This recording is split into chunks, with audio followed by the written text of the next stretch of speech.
श्री स्वामी समर्थ। होळी येण्यापूर्वी आपल्याला आपल्या घरातून ह्या 3 वस्तू काढायच्या आहेत, बाहेर काढून फेकून द्यायच्या आहेत, कचऱ्यात फेकून द्यायच्या आहेत। कारण की काय होतं, ज्या वस्तू आपण खराब असतात, ज्या तुटलेल्या असतात, त्या आपण घरामध्ये साठवतो, ठेवतो, जुने कपडे असतात आणि त्याने काय होतं ना, नकारात्मक शक्ती वाढली जाते आणि आपल्या आर्थिक स्थितीवर तसंच आपल्या शरीरावर, आरोग्यावर त्याचा परिणाम होत असतो। म्हणून आपल्याला होळीच्या अगोदर ह्या वस्तू काढून फेकायच्या आहेत।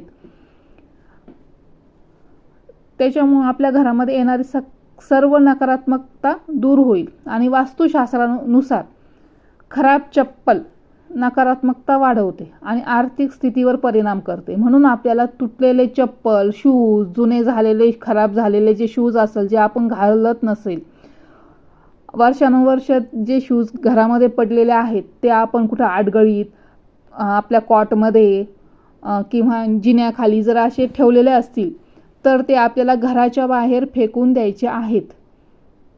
घराच्या बाहेर फेकून द्या किंवा जाळून टाका किंवा कचरा कुंडीत टाकून द्या। तर हे आहे पहिलं। त्यानंतर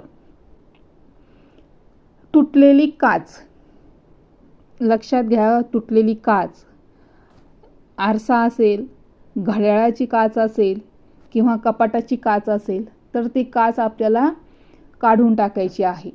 तर ते अशुभ मानलं जातं, तुटलेली काच, आरसा। यामुळे आपल्या घरामध्ये नकारात्मक ऊर्जा येते आणि घरात बंद पडलेली घड्याळे, जी घरामध्ये बंद पडलेली घड्याळे आहेत, ती आपल्या प्रगतीत अडथळे आणतात। ते त्वरित दुरुस्त करा। जर दुरुस्त करणार नसेल तर ते टाकून द्या। तसेच तुटलेली भांडे, कपडे घरात ठेवल्याने गरिबी येते। म्हणून ते जर तुमच्याकडे तुटलेली भांडे असेल, जुनी भांडे असेल, जी तुम्ही वापरत नसाल, वर्षानुवर्ष तसेच पडलेली असेल, तर ते टाकून द्या। किंवा कपडे असतील तर ते दान करा। आपण जे आपले जुने कपडे असतील, साड्या असेल, कपडे असेल, तर आपण ते घालत नाही, जुने झालेले, नवनवीन घेत असतो।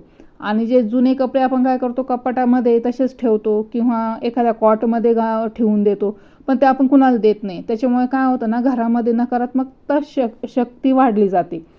तर हे आपल्याला दान करून टाका तुम्ही ते कपडे पहिले। तसेच जी जुनी रद्दी कागदसुद्धा आपल्याला घरामध्ये ठेवायचे नाहीत। हे ठेवल्यामुळे काय होतं, घरामध्ये वास्तुदोष निर्माण होत असतो। तसेच घरामध्ये तुटलेल्या, फुटलेल्या किंवा खंडित झालेल्या ज्या मूर्त्या आहेत, त्यासुद्धा तुम्ही ठेवू नका। ते सुद्धा अत्यंत शुभ मानलं जातं। अशा जर तुमच्या घरामध्ये काही वस्तू असतील तर तुम्ही त्या त्वरित त्या घराबाहेर काढून टाका। त्यामुळे तुम्हाला दोष लागतात। त्याच्यामुळे हे घराबाहेर टाकून द्या। ज्या खंडित झालेल्या प्रतिमा आहेत, हे नदीमध्ये प्रवाहित करा, ठेवू नका घरामध्ये। यामुळे काय होतं, नकारात्मकता वाढली जाते। त्याच्यामुळे होळी येण्याच्या अगोदर ह्या सर्व वस्तू घराबाहेर काढा। आज सांगितलेली माहिती आवडली असल्यास व्हिडिओला लाईक करा, कमेंट करा आणि असेच नवनवीन व्हिडिओ पाहण्यासाठी स्वामी कृपा ह्या चॅनलला सबस्क्राईब नक्की करा। श्री स्वामी समर्थ।